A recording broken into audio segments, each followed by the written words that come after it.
Okay, I want to welcome everyone to come here tonight. It is 6:06,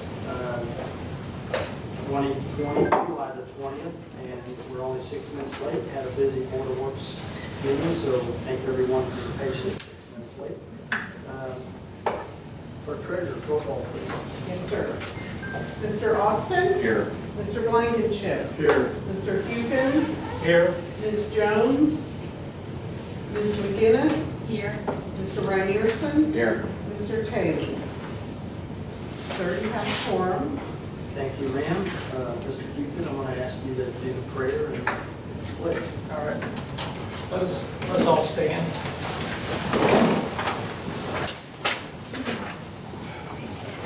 Be reverent. Heavenly Father, we give you thanks for this evening and the opportunity to come together to do the business of our city. We ask that you grant us wisdom and patience as we deliberate and discuss matters of importance before us.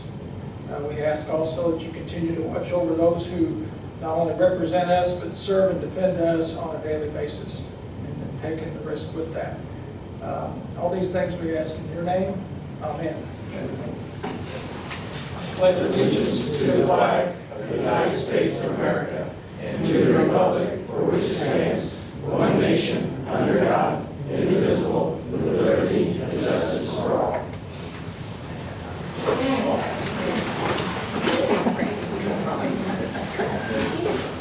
All right, again, thank you for coming tonight.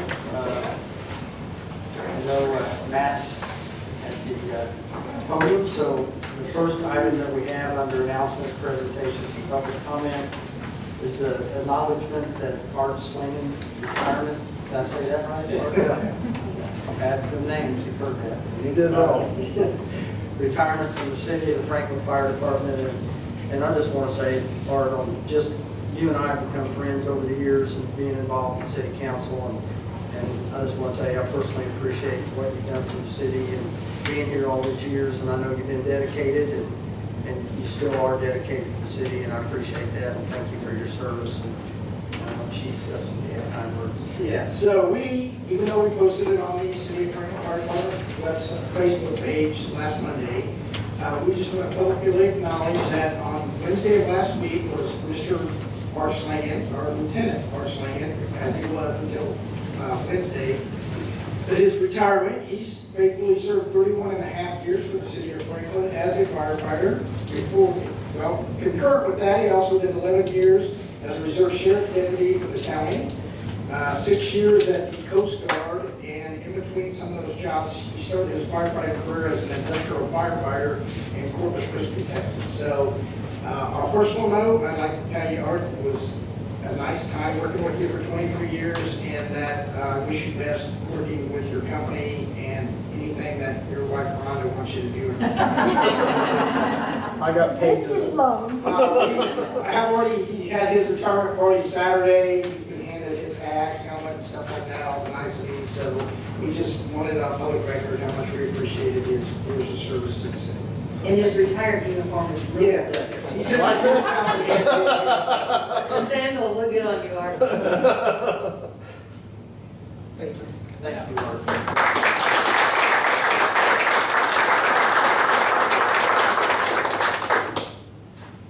Okay, is there any other thing from announcements, presentations, public comments?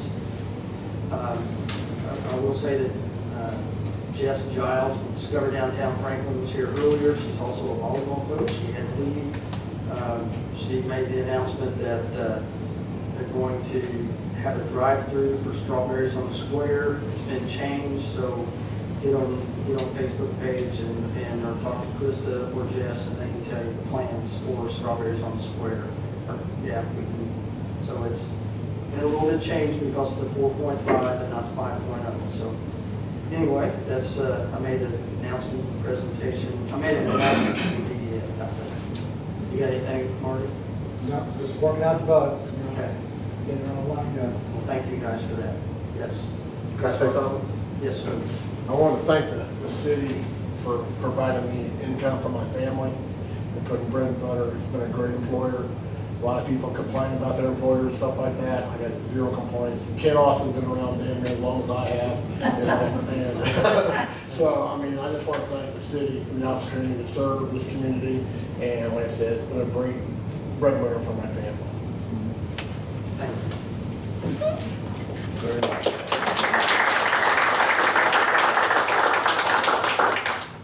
Crystal, or Tara looked like she's about to cry. I know a lot about these things. All right, is there any other announcements, presentations, or public comment? Hearing none, we'll go on to the consent agenda. Mayor, I move to approve the consent agenda as written. Second. Second by Ms. McGinnis. All those in favor? Aye. Any opposed? Hearing none, we will go on to old business. Read old business by title only. Second. Second by Mr. Ryderson. Read old business by title only. All those in favor? Aye. Any opposed? Hearing none, we will go on to our first item, and this sounds like we've been doing these for several meetings. I'm glad we're finally getting there. So this will be, again, a public hearing for the second time, I believe. Request approval of ordinance number 20-07, annexation to be known as Tressler GR2 Land Davis Annexation, 433.01 acres. Senior Planner Joanna Mars. Good evening. This is the third hearing regarding the annexation. Public hearing was held at the last meeting where the fiscal plan was also adopted. So it is actually ready for your consideration and action. Okay, I'm not sure that this one has to be a public hearing. It but does not. But I'm going to go ahead anyway and just ask, is there anybody that has any questions on this after this is our third meeting with it? So does anybody else want to ask a question on it? Hearing none, we'll close the public hearing. Anybody from the council have a question? If not, we're ready for action. Mayor, I move to approve a request of ordinance number 20-07. Second. Ms. McGinnis speaking on that. She did. She did. Quick. So we have a motion and a second. All those in favor? Aye. Any opposed? Hearing none, we'll go to the next item that is, I think, required to have a public hearing again. Request approval of ordinance number 20-08, rezoning would be known as GR2, Land Davis rezoning. Senior Planner Joanna Myers. Good evening. This is a companion piece to the annexation that you have just adopted. The Tressler piece was already zoned. The remaining acreage, which is GR2 Land and Davis rezoning, which is essentially the east portion, which is around 214 acres, was previously zoned agriculture. Request is to zone it industrial light, which is continuation of the existing zoning. So it is ready for public hearing and then also your consideration and action. So at this time, I will open it up for public hearing. Any questions from the public? Hearing none and seeing not everyone running to the mic, I'll close the public hearing. So now again, if the council, any more questions and ready for action?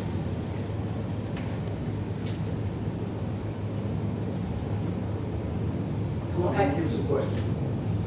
No, a question? No, I have no questions. Okay. I've been ready to make a motion. Okay. All right, if I can read it. Which class? Yeah, right. I move to approve the request for approval of ordinance 20-08. Second.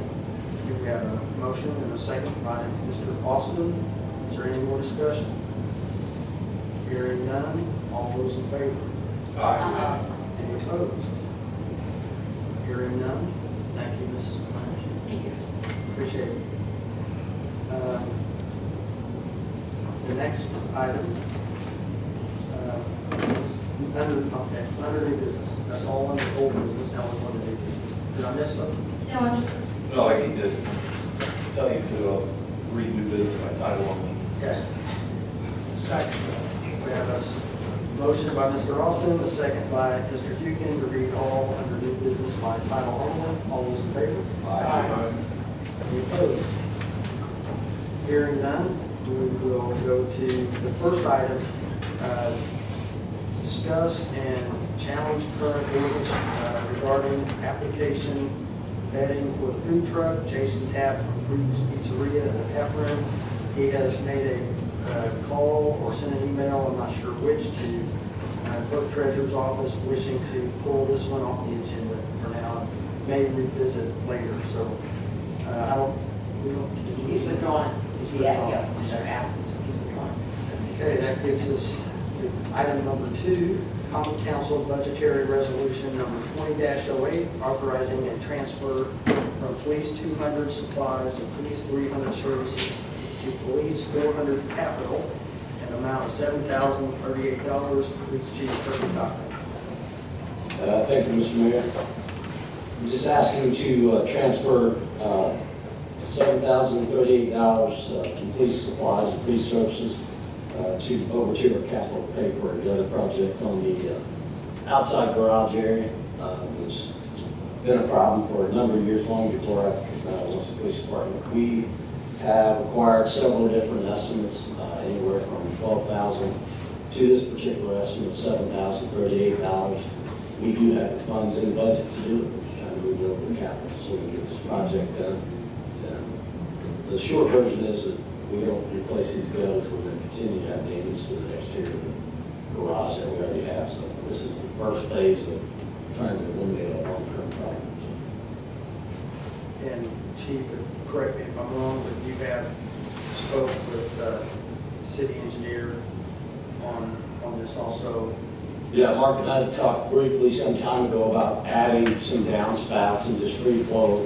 Some of our downspouts that are coming off the building, Scott, speak up, they tie into our main drain that goes out and, pushes the water away. Go ahead.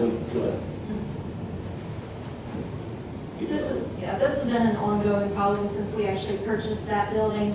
After we had purchased the building, we had actually upgraded those gutters to the ones that are currently there and then added a couple of downspouts that sheet flow. The main gutters themselves are tied into an under drain that then run under the parking lot down to the street and then out there. What happens is the ones that are connected to that under drain end up flowing too much. They back up the downspouts, they then back up into the gutters, and that way it then starts to pull those gutters off. At one point, there was a drainage study on the entire roof, which gave us an estimate of what we needed to do. We looked at that a number of years ago. The cost of that was great.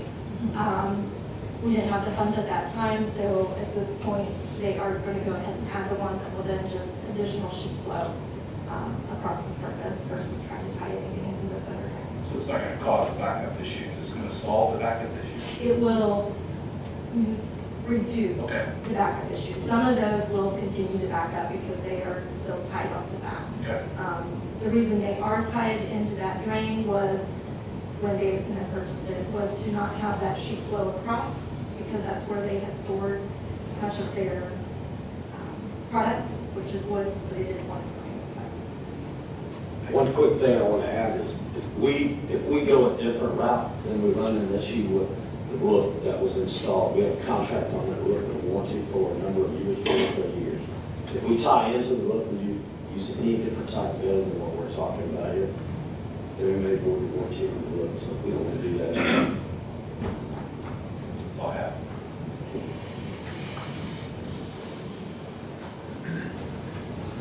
Any other motion? Yes. I'll move for approval of budgetary resolution 20-08. Second. Second by Mr. Ryerson. Is there any other discussion? We have a motion and a second. All those in favor? Aye. Any opposed? Hearing none. Thank you, Chief Cochran. You may want to stand up here. The next item also was discussion of the body cameras for the Franklin Police Department. I just want to, again, this is one thing that Chief and I have been talking about. I know for at least a year on how to get there, and I know you've done a lot of research. And I'll just say, I know Lynn is going to say this, if we decide that we are going to go ahead and approve body cameras, that we have to go through the proper process, I believe. So I'll turn it over to you two gentlemen right here. Yeah, I'm gonna try and give you a short version, because I think everybody had probably an opportunity to look at the video. By the way, if you have questions. Jason was a former police chief up north. So we really wanted him to come, and he's currently working for Utility and Body Worn. Want him to give a little bit of explanation about what sets this equipment apart. I've personally viewed it twice now at the International Chief of Police Conference. State-of-the-art equipment. I sell the product myself. There's no equipment out there that's any better quality as far as camera footage and the features that it has for the price. I might add that. We did, in fact, acquire some quotes, and they're $100,000 or more above the cost of this quote that we have with Utility and Body Worn, and that is without any in-car system. I mentioned this before as chief. I mean, if we're going to do body cameras, I'm a proponent of body cameras, always have been, but you got to be able to afford them. And the secondary piece of it is, if we're not going to have in-car cameras, it's kind of a pointless system. We really wanted to get everything that we could get as far as the holster activation, taser activation. And then the mayor had mentioned last time, and I know Jason hit on that a little bit, is the partnership that we may be able to have with the school about installing the device to be able to gunshot detection piece of it. It's incredible. This is stuff that only the military's, it's military grade stuff. So I guess I would rather just, we've researched it. We've acquired pricing that we need. We need these body cameras. Considering everything that's going on in the country, the timing kind of stinks for us. Deputy Chief Summer and I talked about that. Our police officers, we believe, are underpaid, just to speak openly. It's not time to be asking for all this money from you folks. I understand that and I respect that. But on the same token, we do need to do everything we can to keep our officers safe. And that's why you put me in this position, to get the equipment we need to keep these officers safe and the community partner. And that's exactly what we've been trying to do. I don't know what else to add except for it's not rocket science. We need these body cameras and we need in-car cameras, but we need to get the right equipment if we're going to do it. And I'm sorry if I'm interrupting you. I know that I sent the video out to all the councilmen to view before we got here. I don't know if you had the opportunity to do that. At that point, I know watching the video, you surely have some questions, so that's why we asked Jason to actually come down. Where do you live at, Jason? I'm here from West Lafayette, Okay, from Liberty University, and Neil Armstrong from our earlier meeting today. The 51-year anniversary of the moon landing. It was the topic of the board works meeting. And thank you for having me, Mayor, and the council, and certainly Chief Cochran. I'll open to questions for sure, but a high-level overview. I'm the former chief of police from the city of West Lafayette. I retired in 2019 after 25 years, and I was chief there for the last 11 years. We were the first agency in Indiana to adopt body cameras starting back in 2012. It's part of grad school project I was doing at Purdue, actually.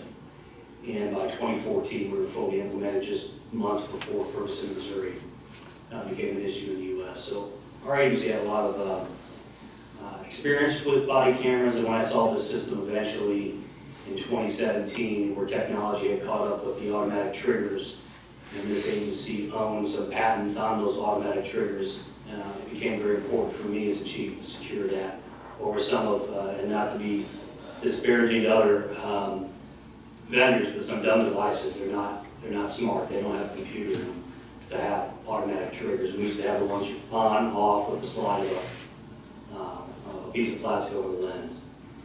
Fast forward to today, and I sat through a lot of Monday morning meetings, as Chief could probably attest to, where the mayor's office is calling, city council members are calling, they saw something on the news, and they knew we had body cameras, and they wanted to see the video.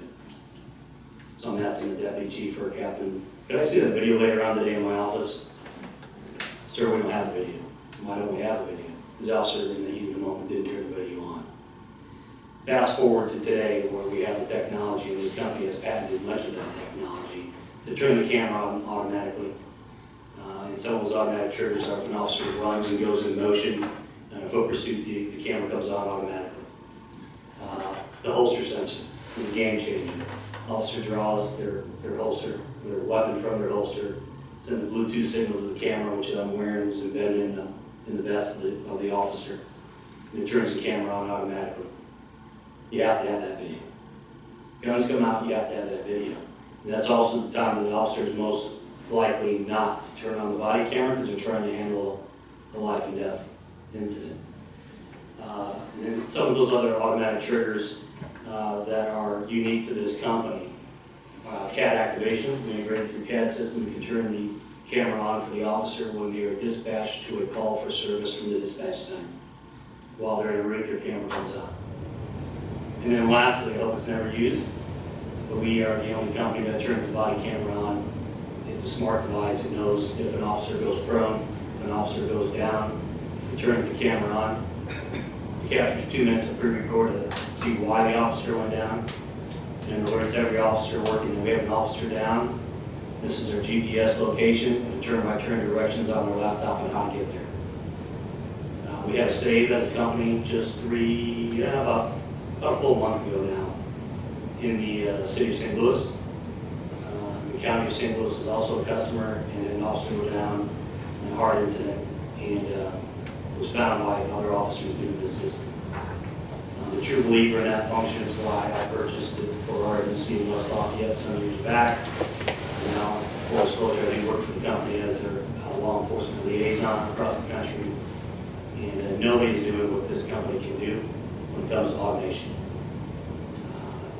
Recently, about 2 weeks before the events of Minneapolis, Minnesota, we secured an endorsement from the National Board of Directors of the NAACP based on policy-based reporting. Those automatic triggers that I talked about, we tie them to your agency's policy. We'll turn the camera on when your agency's policy tells the company we want not to come on in this situation, on this call for service, for this length of time of pre-record, all these automatic triggers. And the NAACP, of course, recognized that as taking the implicit bias off of when to record off of any police agency and putting it on technology where it belongs. And taking the onus off of the officer having to decide when and how to turn the camera on during an incident. Now that's a quick elevator speech from 30,000 feet view of the product. I can answer questions. But at the end of the day, this system helps the officer in taking that requirement to turn the camera on off of the officer. We have about 30 agencies in Indiana that are customers now, and that list is growing daily, as you can imagine. That's why I'm here, not John Watson, who was your original business manager. He's somewhere else today, as this has become a hot topic across the country, and police departments are really considering this technology over a lot of our competition. Okay, Jason, one of the questions that was given to me, and maybe one of the city councilmen are probably going to ask this, but I've just got a list of a couple of questions. Okay, it's right at $600,000 for 5 years. So at the end of the 5 years, what happens at the end of the 5 years? Great question here. Several things can happen. Anybody who's versed with government contracts knows that after that period, things revert to a year-by-year basis, year-by-year renewal. That's one option. Another option would be to enter into a new agreement, a 5-year option with different pricing and different schedules for equipment. And then the third option would be to not renew and have us provide your video to you, we do on that video, in a non-proprietary format, which is very important for you to then have that for your own use, and possibly go into another system or another cloud-based system. We are a cloud-based system. That is not just a way of the future, but in my experience, here to stay. The storage and management of that data through local servers became overwhelming for us, and we regional on Purdue campus.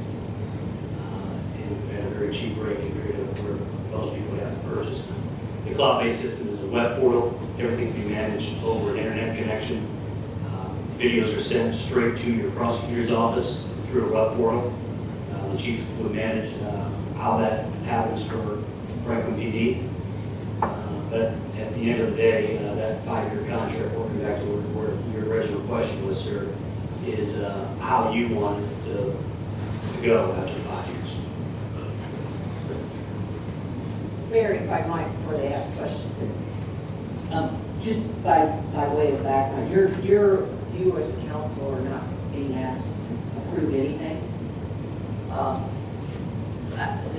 I think it would be fair to me to say from the legal department, I've been approached by the various chiefs and mayors about 6 years ago about body cameras, should we, should we not? I think the mayor and then the chief got to the point where they thought there might be something that would fit within our budget. But before we went through the whole RFPs and requests for proposals and those kind of things, I think the mayor and the chief wanted to get a sense from the council how you felt about the idea. So I certainly appreciate their presentation about the specifics of this particular product. But I think this was the first one probably that came in an area that would even remotely fit within the budgetary constraints that the city had always had. But I just want to make it clear that you are not being asked to approve this vendor and this contract. So, Just a concept. just the concept, because it's now got to the point, perhaps, and that's the policy decisions for you all to make. Perhaps the policy time was right, and at this point we finally found. The direct answer is in years past when we talked about body cameras, the big issue that was always there from the legal standpoint are the retention requirements and the public records requirements. And quite frankly, in years past when we have looked at them, they simply are not manageable because then anytime you have a document that's subject to public having access to it, which it should be, but we would almost have to have an individual whose job is nothing but to pull the data off, to pull it off the cameras. The cameras would be, it simply wasn't even feasible to put it into our budget. And that's why we started talking 5 or 6 years ago and not bringing it to you. Technology has changed. I think a lot of departments, including now, I think the state of Indianapolis and the state police are even, because that had always been their presentation, they just weren't willing to dedicate the resources to the soft costs that were necessary to maintain such a system. That has now changed. So to answer your question about just, yes, it's conceptually, as you think it's time for the city to move towards this direction, but a formal proposal eventually then need to be done by bidding out to other vendors. Are you on the EPA, state EPA? We're not. You're not yet? Most jurisdictions that purchase us on a sole source. Okay. We're a software-based company. There's an allowance for that. You mentioned the city of Indianapolis, that they just select us, and we're deploying in Indianapolis this summer. And Did they do that on sole source as well? So I thought they did it pretty quickly. yeah, I believe they did, and I have to confirm that. The only RFP that we won in Indiana, the only agency that's gone to one is South Bend. South Bend's a customer. Evansville is as well. Many of the larger cities in Indiana are. Thank you. I hope that just kind of gives you some idea about why we're presenting this to the county. So Kirby, can I ask a question? Karen Johnson County, how many of the agencies have body cameras? I know you were talking about Greenwood last time. Yeah, we know that Greenwood, the sheriff's office, Whiteland at one time did, I can't confirm that. Edinburgh, I don't believe has body cameras. I think there's only maybe it. I do know that John Lau is the individual that originally spoke to me about this particular equipment. We were looking at some of the other vendors. John Lau, one of their competitors, Axon, they're one of the bigger names, just like Utility. And John literally said, hey, this is the route we want to go. If we can go back over there, they have contracts in the lock in. The sheriff's office is going with Axon, but they're not getting the full system. They're doing it simply body cameras. What we're asking to do, body cameras and car cameras, everything that we're asking for. One piece about this equipment, and I know we're talking about money, but that's important to me to note for everybody is right now, literally, Jason is wearing a body camera. It's here in the chest, where it's opposed to some of the other vendors, and the old vendor that I'm familiar with at the sheriff's office, when I was there, it is a device, basically, it looks like a pager that hangs off of it.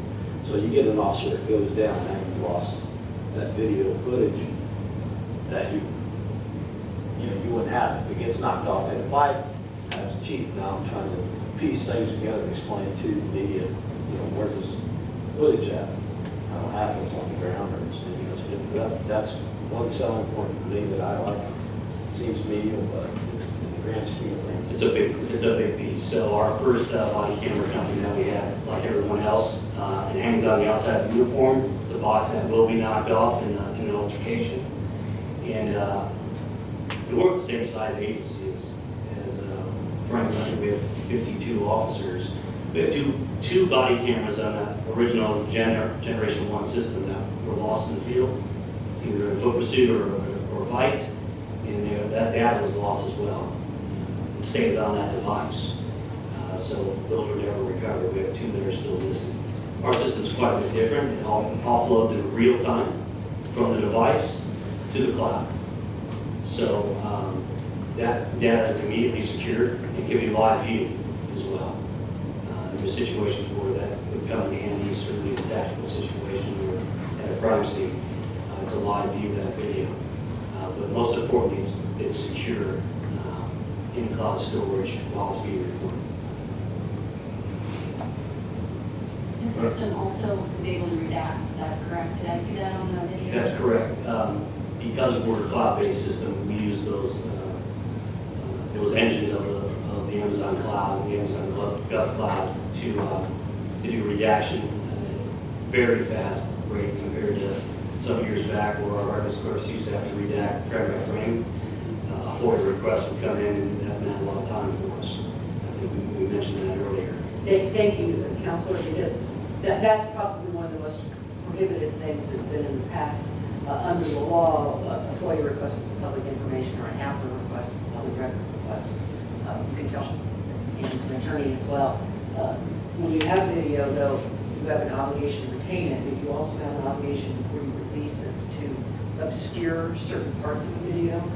For instance, if there is a witness, if there is a child, if there are any number of situations where even there may be a public records request, we have to make sure that we obscure those identities of the person who witnessed the case. That's something now that can be done very easily before it is then produced. Then it could not have been before. We had to gather the information off the camera, send it out, the soft costs of doing things like that, which is unreasonable. It's done very quickly now with a circle of an object. It's set off the cloud. It's done instantaneously. You're right. In 2016, I was point for our Chiefs Association. I'm writing the bill in Indiana, allowing for access. And the redaction piece was a big part of it. Certainly deceased persons, personal information, nudity, victims of sex crimes, and any juveniles as well. All that had to be redacted. It would take possibly weeks before a video was ready to be sent for public consumption. All done in a matter of minutes now. Jason, can you give us an example of a customer that you had, say, for 5 years, and you say this is a 5-year contract, Chief, correct? 5-year the deal. So do you have an example that of a 5-year customer that's come back to you this year and a cost of, say, 50 cameras, particular the size that we're talking here, what that cost is? Is it a similar cost than the 600 you're talking about? Or is it, after 5 years, 850, 1.1?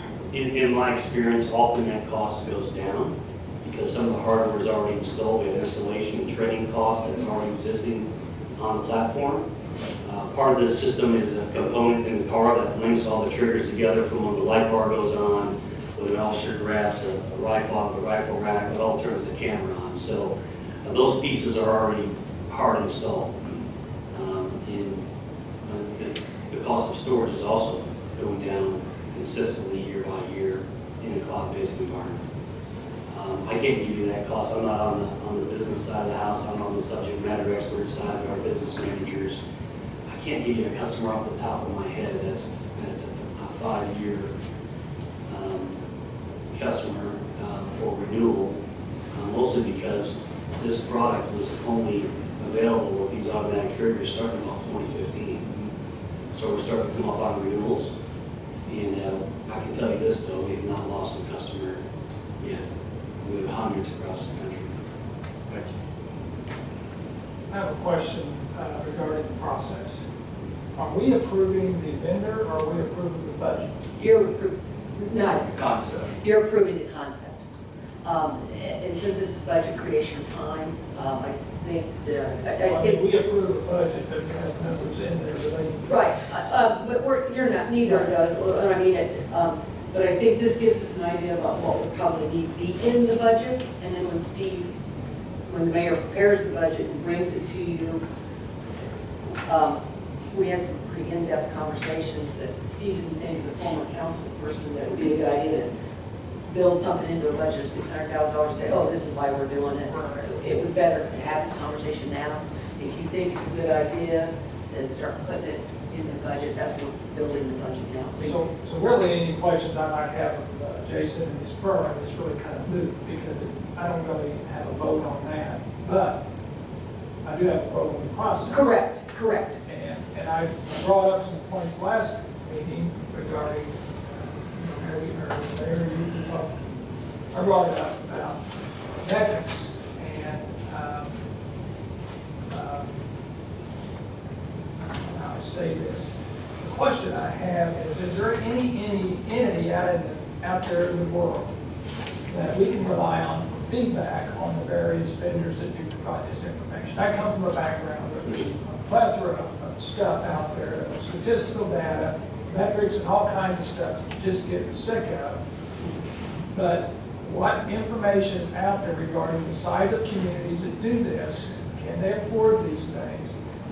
What companies are there? Are there third-party reviews of these companies? In other words, is another set of eyes seeing these companies that we could review and see? For example, does the Department of Homeland Security maintain a database of entities that provide this service? Just for no other reason, to just go out and look and see. For example, I just Googled, and I qualify anything I Google because you just don't know what you get. Who are the best body cam firms in the country or out there? And your firm didn't show up. So I thought, okay, who's doing the reviewing? So I do a review of the reviewer. And it was done by Best Reviews. I've never heard of them either. So, I mean, what information do you rely on? But is there any government or any kind of statistical information? I would be glad to know. Chief, you've indicated, even in the email that came out initially on your presentation, that you've done a lot of background research about maybe various companies. I don't know. I'd be interested in knowing who these were or what you found out. You've indicated that you've got some quotes. Okay. I'd be interested in knowing some of that information. Again, because one of the biggest things we have to do as a council is approve a budget. So of that. But I'm just trying to grasp. I get the concept of cameras, and I get the concept of why we need them, and certainly want to do everything we can to support our police and support our citizens. I am concerned a little bit about the perceived militarization of police departments. And that's maybe a bad thing to say, but I think that's something that weighs on my mind from time to time, just a perception of it. But I'm rambling, but I'm going to ask this question. I'm going to ask the chief. This is, and I'm based on the video that was put out, this is beyond a camera system. This is a database system, an administrative system on how reports are filed, how the information gets to the prosecutor's office if we choose to go there. Are we going to, I've seen systems out there that are Cadillac systems when you don't need Cadillac systems. Are we overbuying a system? Are we buying a camera system, or are we buying a lot more than that? And I think right now it's being portrayed as a camera system, but I think there's a lot more to this, and I guess my question is, are we going to utilize the full system, or are we just going to use part of this and maybe not just let part of that go? A lot of stuff I'm throwing out there, but these are just things that I'm thinking about here. But my biggest question is, what information out there regarding community sizes and whether or not they utilize this type of system, and also information about who the best systems are, at least so we can make a good decision and be able to defend what we do to people that we account to ourselves. If I might answer one of Bob's questions, because I think it's an important answer. Many of the things you talk about in terms of community site-based plan, it already does. Under the law, when a police agency gathers information, you're required to provide it to the prosecutor, because the prosecutor must also provide it to the defense. It's called Brady, okay? So as you know, in-car cameras that you have that have video, it's very common for defense attorneys to say, I want that in-car camera. So then what has to happen is someone downloads it from our police department, sends it over to the prosecutor's office. The prosecutor's office has to then make a copy of it and then send it over to the defense. So when we involve the prosecutor in terms of the military, we already do all that stuff. It's just how we get that document to them. And my whole point of that is that if you adopt it, choose to adopt the whole system or parts of it, it's going to change the way the police department is going to function. It's probably going to change procedures and practices and policies and so forth. So there's just a lot more to this than just cameras. To answer part of your question, it's a great question when it comes to what are the standards. Before I worked for this company, I became a Department of Justice subject matter expert in body cameras. And during that certification, part of that certification was that I went across the country and answered questions and lectured on body cameras to chiefs associations across the United States. And what I would offer to you is there are publications from DOJ through the Bureau of Justice Administration that has best practices for body camera programs. And also, one I'm sure the chief is familiar with, the PERF, which is Police Executive Research Foundation or Forum, that also offers a DOJ paid-for study. It's about 5 years old of best practices, about a 90-page document to go through when you're standing up a program. Consider these elements. I'm not aware of any government review that would recommend one vendor over another, but rather functions and services that you should consider. And one of the larger pieces is the redaction piece that we talked about earlier. That is not only one for time savings, but also for discovery back and forth between lawyer offices and the flow of documents and data. And another point that you made about data. This is much more than a body camera system. It's a situational awareness system. So every single video that is taken also has a breadcrumb trail through Google Maps, a GPS overlay next to the video. If you play it back, you'll see a map with it. And from those maps, you can also run reports. You can run reports on the GPS locations of your most important resources in the city that are on patrol, not just the car, but the officer. And run reports on, and I love this when I was going to talk to neighborhood association meetings, or have a report run to show where our officers were in that neighborhood over the last month or 2 or 3, and to have that data available, because everyone, you've been to these meetings, we never see an officer in our neighborhood. I have that report run to say, well, maybe we can do better, maybe we can step things up at certain times, but that data of situational awareness as well. When officers are on scene at a major incident, an active shooter comes to mind. I can think back to January 21st of 2014. We did not have this system. We had an active shooter on the Purdue campus. And I would love to have this system there where I can see where all of our officers are at one given time on one screen, and that's tied to their body camera. I don't question anything about the need for it. My question is being able to defend ourselves, that when we make a decision, I'm talking about And defend meaning substantiate, or at least people know we've done our due diligence. And just not just said, okay, we're gonna do this. But there's questions that need to be asked and answered. And part of it is, you know, can we afford this? Are we just reacting to events going on in our country right now? You know, have we done our due diligence to make sure we've selected the best vendor and not just looked at one and not considered anybody else?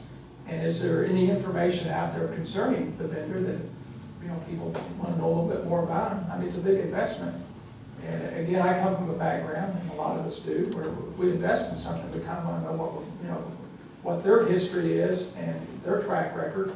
I mean, right now you can't say that you've renewed a contract for 5 years. That's fine, I get that. But people want to know this information.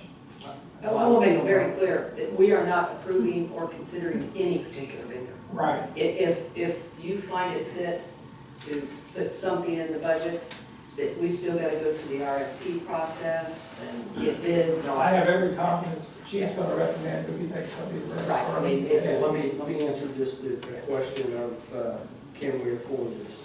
We can, and Jane and I just had a meeting last week with Jeff, talking about our budget numbers, what range we're at. We told Mr. Peters, who's here, on what we're looking at for numbers, if we're in this price range, will this work? And he's assured us that we can afford to do this with the price range that we're talking about in our budget this year. So yes, we can afford it, and actually we can afford to pay cash right up front, but I don't think that's the right thing to do right now, not knowing how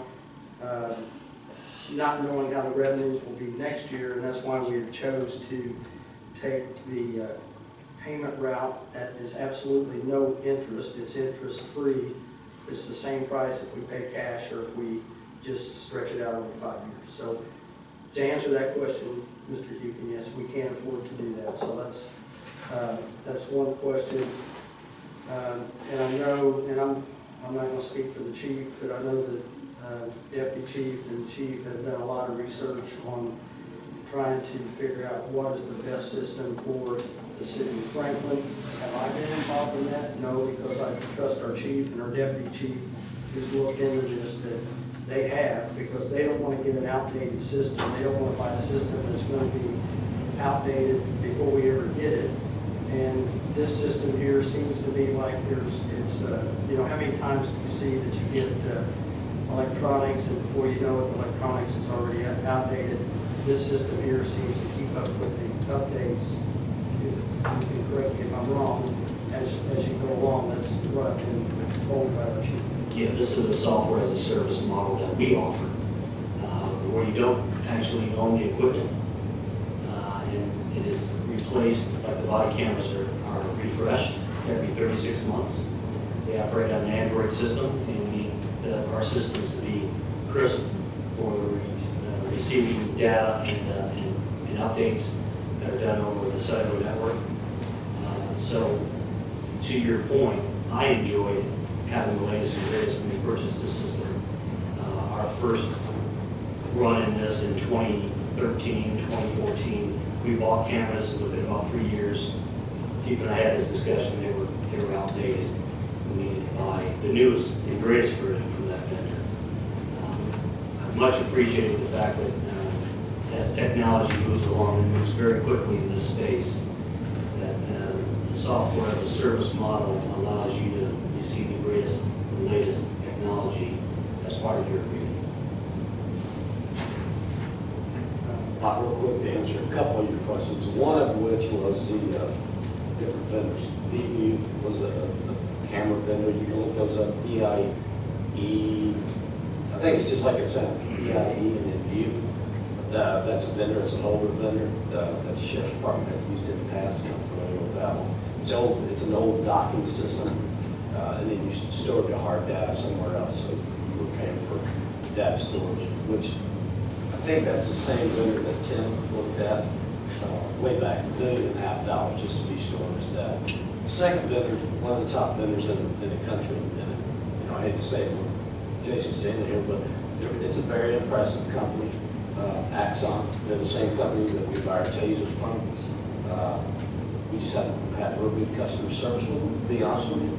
And then secondarily, just for quick speaking numbers, you're looking at $100,000 price difference for a system with Axon over what this system costs without an in-car system. Not to mention, the technology here is not comparable. You're looking at a body camera that's hanging off of the body. You gotta go download this stuff. The redaction time is different. The redaction feature is different. They do not offer they're the only company in the world that's offered this gunshot detection system. And so if anybody is listening to anything I'm saying now, when you're talking about the number of students that we put in our school system now, we're responsible for those folks. So when our phones and radios are going off and we got an active shooter in the school system, God forbid that ever happens, hopefully we'll be able to partner with the school and put this particular system, they're the only company that has it, nobody else has it. And it will tie into everything that we have. And I think that's what we're trying to do, Bob, is tie everything in together that we can afford to tie in, but also that gunshot detection feature that we have not talked about hardly at all tonight. It's priceless. I mean, if we get a shooter in the school, we're going to be able to track where those gunshots are, or even in this building, for God's sake. You can put those devices in the walls in any school system. It's not super expensive. We can't do it with any other vendor. So I think we don't need to just look at today. We need to be looking at what's going on, what's coming next. Because I know Jason, when he was here last time, said that system's getting ready to go in up north, right? It's actually, later this year, we're deploying that in Lawrence schools, the first school in the country to have deployed in a beta form. And it's a system that connects to our body cameras, basically, through the cloud. It's a listening device that plugs into the wall. It has a special microphone that measures and receives ultrasonic signal from a gunshot. That's very unique to eliminate false positives. It alerts and then goes straight to the body camera, and it's live real time with an address and the room number of shots fired. That is something that is, again, unique to us and will be available later this year. And I got one more thing I want to add about the question you asked. Is it something because of all the civil unrest that's going on in the country? No, it's not. Quite honestly, this is something that we have been talking about with Kirby since he became chief. But how do we make this happen? Go out and start looking, do some research, come back to us, let us know what's the best product for the price. So we've been talking about this for a long time, and it just, we're coming up now on budget season.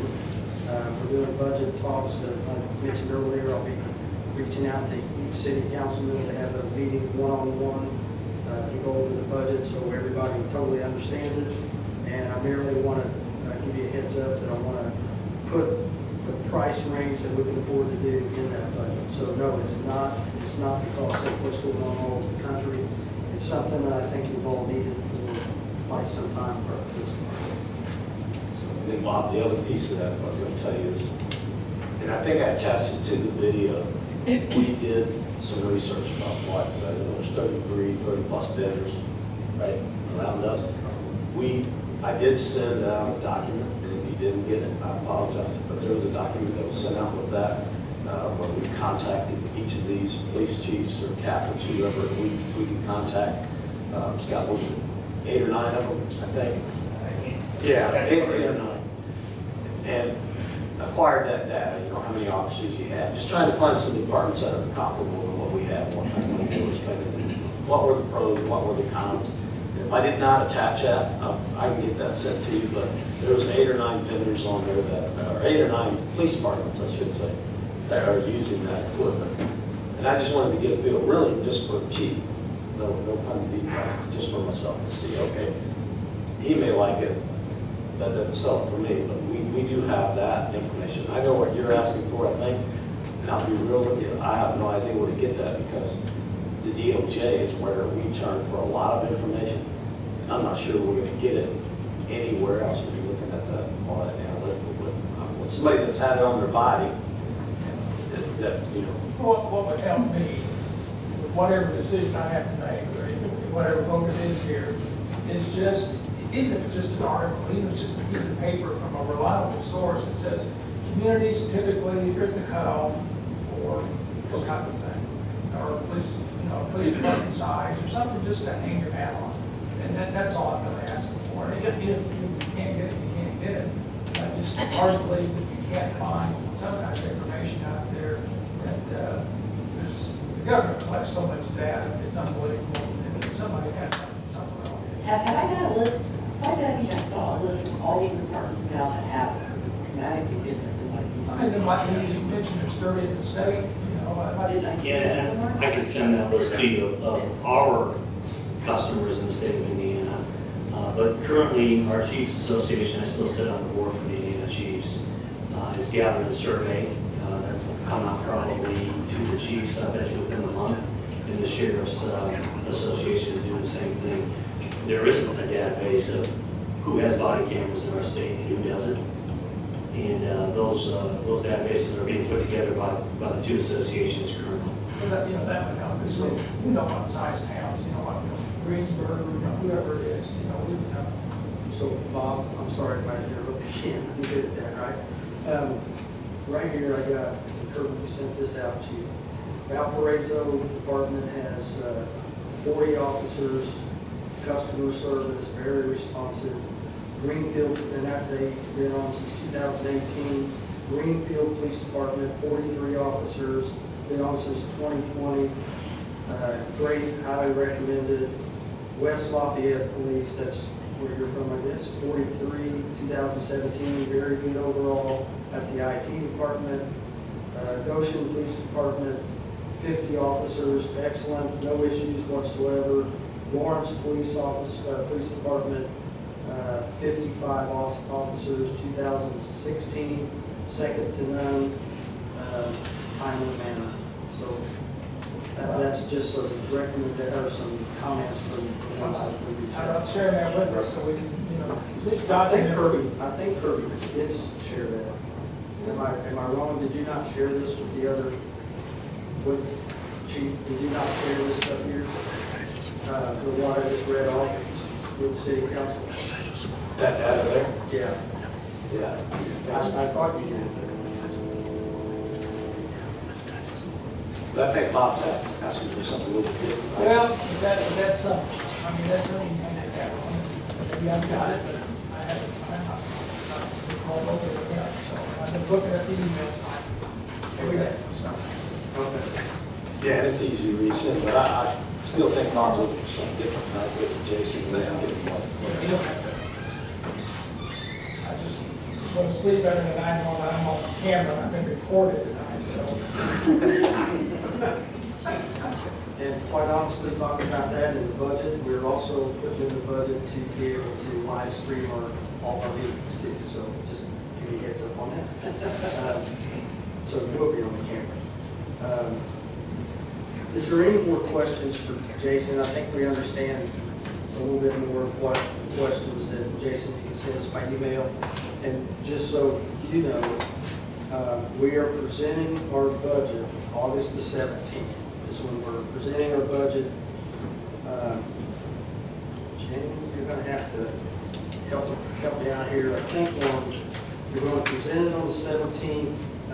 We have a special meeting September the 8th on Tuesday because we don't have a meeting, of course, on the 7th. On Monday, so Tuesday the 8th, we're having a special meeting to talk about the budget only, which it would be a public hearing. And then October the 5th is when we hope to adopt the budget. So we have a few meetings here to give some answers to emails to the councilman. So if anybody else has any other questions that we need while Jason's here, that they can send out answer questions, and then with other vendors that I guess that Kirby, it's going to be up to, there's so many vendors out there. How do you find apples for apples? I mean, it's really hard The to do. the way you find apples to apples is going to get your hands on it. We did just that at both those international police chief conferences these guys will tell you. So that it's, you're not going to get any bigger than that. So every vendor there is that you can ever touch, see, or is out there. So I will send the chief some of that data from DOJ and from PERF, and those reports, I'll send it to you in electronic form because they're very limited. Is there any other questions? Danny, you was a police officer, you got anything here? No, no, I'm just saying after 44 years in the sheriff's department, what they're asking, it's not a need, it's not a want, it's a need. Our officers need to be protected, but we can provide the service for them, that's something we need to do. And they have my full support. Chris, you got any questions? I mean, I watched the video this morning and thought it was very thorough. The discussion was, you hear the body camera. Well, the system is a lot more than that. It's not just a body camera. You know exactly where your police officers are at every moment. So no, I thought it was a good presentation, good video. yeah. And Mayor, I might add that the presentation, because of COVID, we haven't been able to give them due diligence in being able to present the product. I mean, we saw this product, it's been presented to us openly, we saw the product work, we saw the video work, when Jason came, we saw every piece of it I've spoken about, but it's hard in the meeting just to send a video to somebody and some data about it, 43 people here, 20 of them, or whatever, all these numbers we're talking about, but the presentation itself and seeing the camera works is no different from buying people to go sit and see. We've done that. We've seen it at the department. We've seen it work. So kudos to these guys for coming out and just doing a short presentation like this. I know they're in the business, so we're going to get all that. On the same token, we have seen it firsthand. We have looked at it. We have looked at these other vendors. We have utilized some of this equipment. I think the presentation, if it weren't for COVID, the full presentation, which is hard to do, and since we're running over now, it's hard to do, but we'll say that this is Still might have to, Chief, still might have to have a full presentation. Right. It's not gonna hurt. If I have to. I know. so I'm fine with it. We'll schedule that, that's not. Yeah, it should be. Not at all. And I'll say this, there are a lot of vendors out there, kind of it's been narrowing down to 3, 4, or 5 now, though, after the shake out of the years and advancements in technology. And I'll end by saying this, the concept of body cameras, to me, I'm very biased. I led the charge in the state to have state law for body cameras, and it was a big point when I was our president of our association. Because it does take the responsibility off of the officer to have to gather that information in a form for court or for complaint or for what have you, and present it in an unbiased fashion because the camera doesn't lie. Right? It captures what happened, and we can rely on that from whatever angle we're looking at it from. And I could speak to many vendors across the country. This is the only one that I would work for in the sense of it can save an officer's life. It's the only product out there that has the officer down function. And it's why I purchased the system when I was chief of police. Any other questions? Just a comment. Kirby, have you approached the school about the, add-on that we could? Yeah, Chuck Detection. Yes. Yes, Jeff Sewell was in the original meeting with us. and was Are able to they see on it. board or? Well, they're definitely on board. The problem is, this is not ready yet for us. Once this is all done, but yes, they're definitely interested in it. And the cost of it's not much at all, not for what you get. Because I would think that piece alone would be a great peace of mind for the public. If I can just add this, and correct me if I'm wrong, the price of that was somewhere around $10,000. So that's why Jeff Sewell was, they was really, really interested. And that would be every classroom? That's correct. The system has the limitations of sound waves through walls, so you have to have one in every classroom in most hallways. But we're projecting to be able to stand up a school for about $10,000. Is that per school? That is.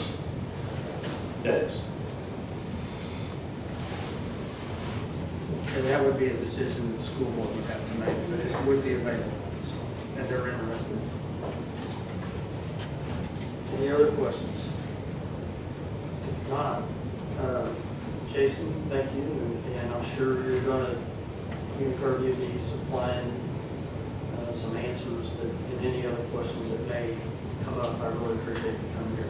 Absolutely. Thank you for your time, Mr. Mayor and County Council. Thank you.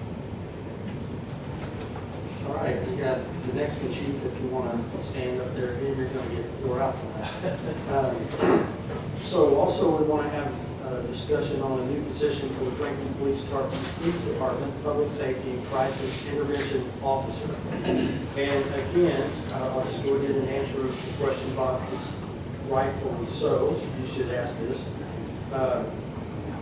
It's not a knee-jerk decision because of the civil unrest that's going on, that I'm wanting to add this into the budget as a person to add to our police department. By no means, and I'll just say it, we hear all across the country people talking about defunding police and redirecting funds.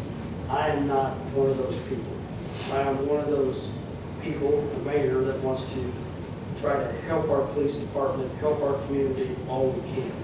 So this is another thing that Chief Cochran, excuse me, Chief Cochran and I talked about before, and it's budget time, and we just thought this would be a good time to go ahead and look at putting it in the budget. It's not a arresting police officer. It would be someone to go help in a crisis management situation, such as let's say a mental health crisis, suicide situation, a disorderly juvenile situation, a non-violent situation, a neighborhood dispute maybe, and they wouldn't necessarily, or homeless complaint, it wouldn't necessarily be they go by themselves. They still would have a police officer probably go and kind of step back and let this person that's trained do the job of what a police officer shouldn't have to be doing. For an example, there's a young lady that was here at City Hall, was here for, all of us witnessed this, was here for about 2 hours. And we had 2 great police officers, did an excellent job trying to defuse the situation. For the lack of a better term, brought the gal down off of the ledge. That would be a situation that this other person would be a benefit to our police department. And again, our police officers that were here did an excellent job of doing what they did. And Miss Gray happened to be going by or seen or heard or somebody was talking about this, and All of the above. yeah, and she happened to know someone to call, and this person showed up, and within just a few minutes had the girl, the lady, in a different place in her mind, and was able to walk away with her. So that's what I'm looking at to try to help our police department, not a knee-jerk situation to change things. I just want to make sure that everyone understands that. So, Chief, you want to add to that a little bit? Just real quick, if I might. Many months ago, I met with Doc Schaefer, John Schaefer from the college. We started talking about this back in January. I had the first conversation with him about this whole mental health component. Partly, just from my own experience working child abuse and sex parent cases for 11 years, nearly 11 years, I know that's difficult. Anybody that's been an officer a long time, anybody that's ever worked a child sex crime case, even one, you start thinking about those things. And the fact that these guys are going to suicides and horrendous crashes and different issues with domestic violence issues and a number of calls that go on. All this information just kind of lays on you over time. But I can count on one hand the number of times, this is not, I'm not trying to say anything negative about anyone. The number of times I had somebody ask me how I'm doing or if I'm okay as a sheriff or a police chief, very low. So I can tell you that my goal coming to the police department was to make sure that if I didn't do anything before I left, was to try and figure out how we fixed that piece of it. And ironically, quite frankly, the country just went to pot, in a few months. And so, having this particular person, the timing of it, we've been talking about this for a long time. Our guys need that mental health backup. Our guys need somebody that they can go talk to, but they also need a chief and a mayor and a council that is willing to listen to them when they say, shit's not real good right now, so to speak. No, I'm not good. We don't ask them that. We just assume that, hey, the radio's going up, we're going to the next call, we just keep going. We don't talk about it, because that's a sign of weakness. So we talk about EAP. This program is much different than any EAP that you could ever get. This is a licensed clinical social worker. We're not looking for somebody necessarily with a master's degree. All that information is based on data that I got and the conversations I've had with Doc Schaefer about what is it that the police department would best benefit from, but secondarily, trying to be financially responsible. What could we afford? If we didn't hire an officer, would we be able to pay for this person? So I didn't go to the mayor this year and say, hey, can I have another police officer? We're talking about this particular position. Second piece of that is, and Deputy Chief Summers would say, is I have a dry erase board in my office, and I always have a vision down the road of what are we going to do. One of those projects was a therapy canine for the police department. My thought behind that is if we had that therapy canine there, we would have that outreach piece not only for the police department, but for the fire department, any other department in the city that may be having an employee that has an issue or some stress that they don't need, going through some hard times, whatever it might be. So I was having a conversation in the office about this therapy canine with Josh Cadwell at Victory Church and Rick Davis. How do we get this project done? And we didn't have the money, $14,800 and some dollars, to be honest with you. And these folks, within 24 hours of having a conversation and talking about this project, and he's talking about the mental health trauma that these guys go through. Data shows that, Chief, you can attest to this, that most police officers have PTSD of some form or fashion. What are we doing about it? Absolutely zero. Not anything. So it's my responsibility as the chief to make sure that I am reaching out to you folks and the general public and building community partnerships. We've been doing that solid since I landed here. This piece of it is like icing on the cake. The dog was the first step. Victory Church gathered the funds and said, go buy it, do it. It's paid for. We don't have to spend the money on it. So that piece of that community assistance liaison, whatever we may call this, mental health person is already in place. I would be one of the handlers for the officers that come to see me with even the disciplinary issues, the canines there. But then when the mental health person comes, obviously the dog would go with them. 4 people can handle this dog, 4 or 5. It's the same vendor that the school just used to purchase their dogs. It's something that's up and coming.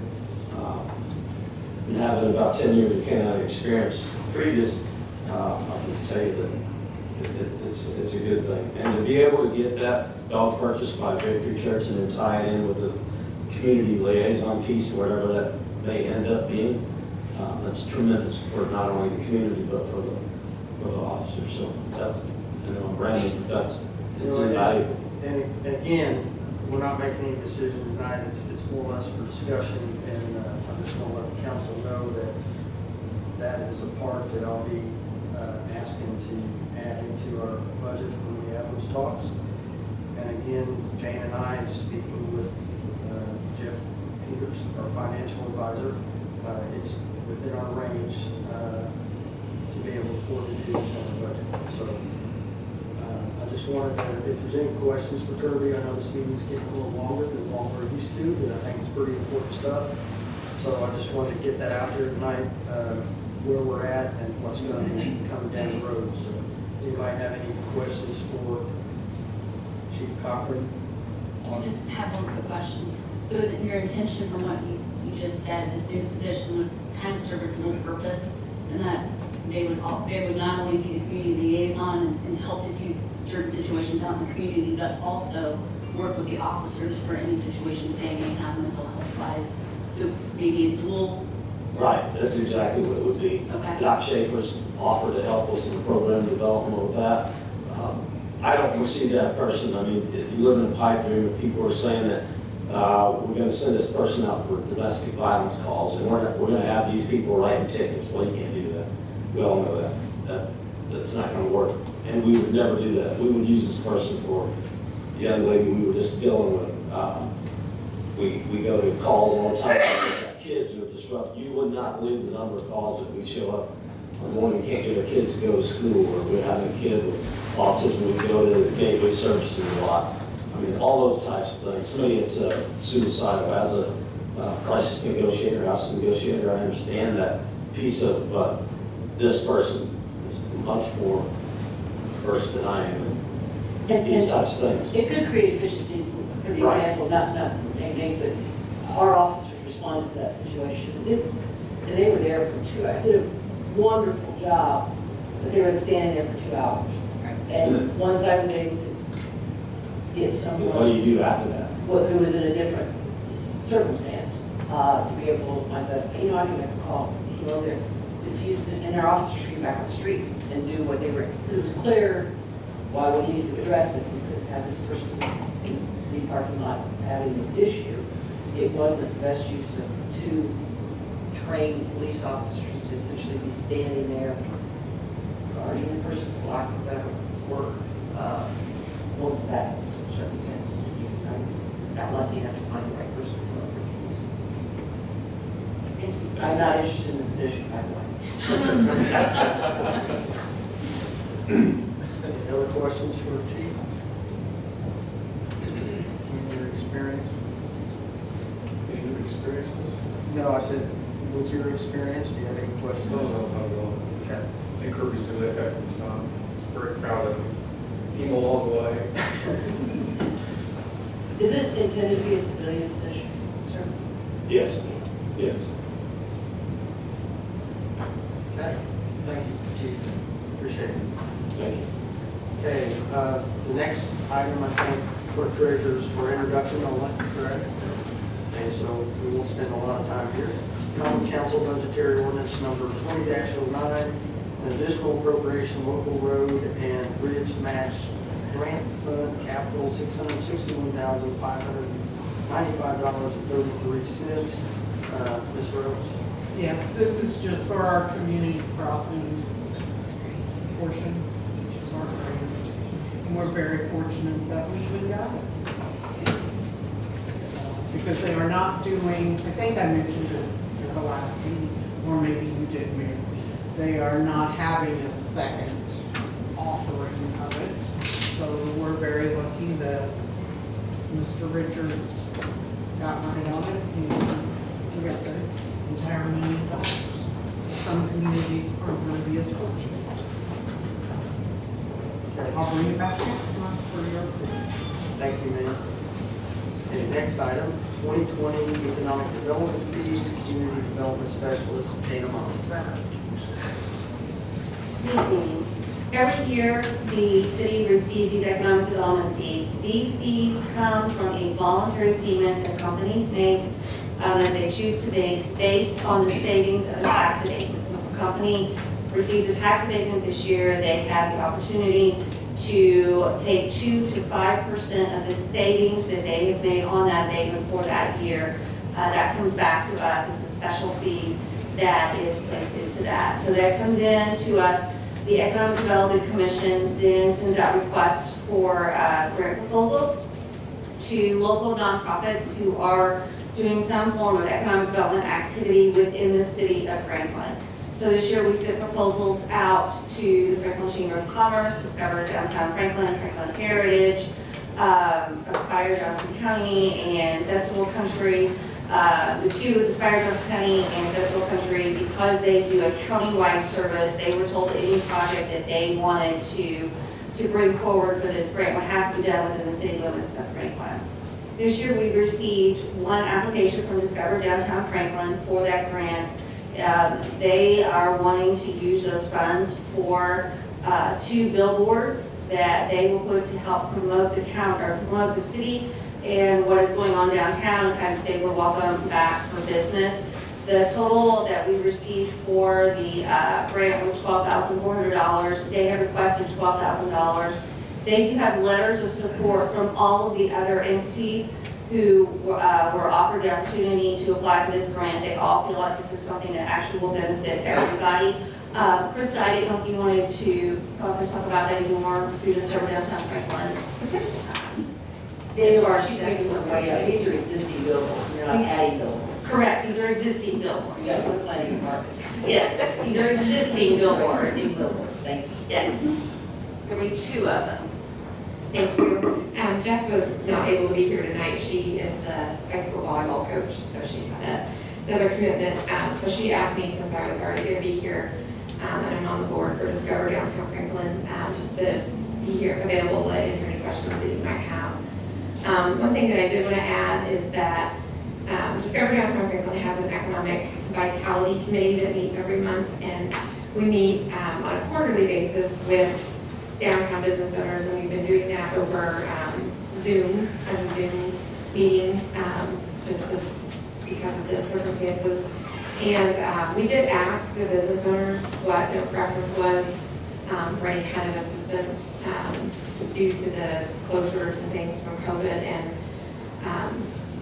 the largest majority of them really wanted some help with just overall marketing of when things were back reopened. And so that is why this grant application was put together for that reason. So just wanted to add that, but I think Dana covered most of the rest of it. And so the request was for the full amount, and it was a partnership with the Franklin Chamber of Commerce as well. So this will be for 2 billboards that we go up for 3 months on I-65. And that's almost $9,000. The remainder of the funds would be used for print, media, different kinds of marketing, just to kind of help let the world know we're open for business. We're downtown and we're here. Please come see us. So with this, we're not looking for a motion to approve this? Yes, Okay. yes, we are looking for a motion to approve this. Okay. Yes, it was a recommendation to accept this as the use of the EDC funds that are currently in. And something that the mayor asked me this morning that I will let you know, we normally receive more than this. This is not quite the same amount that we have been receiving in the last few years. Part of that reason, and COVID, just like everything else, taxes have been delayed, people haven't been paying, the companies haven't had to pay them quite as quickly. So we have a very good chance that we're going to have a second disbursement later on this fall, so we could have a second set of funds from this. But for right now, this is what we've received. Dan, do you anticipate another 12,000? Probably wouldn't be that high. Probably, if you look at the last few years, if it all came in, probably 6 to 8, maybe, something like that. I was hoping it was. Yeah, it would be nice. Hoping. That would be really nice. Thank you. Any other questions? I think we'll Make a motion to approve. Second. Second by Ms. Medina. Any other comments, discussion? Hearing none, we have a motion and a second. All those in favor? Aye. Any opposed? Hearing none, thank you. Dan. Thank you. Krista, you might want to stand there. Our next item on the list, annual presentation of the Redevelopment Commission's 2020 sources of revenue and uses of revenue, long-term plans for each of the allocated areas, and the impact on each taxing unit. Jeff Peters, Municipality and Community Development Director, Crystal Lee. I'm Jeff, right? Jeff, you couldn't get on number 1.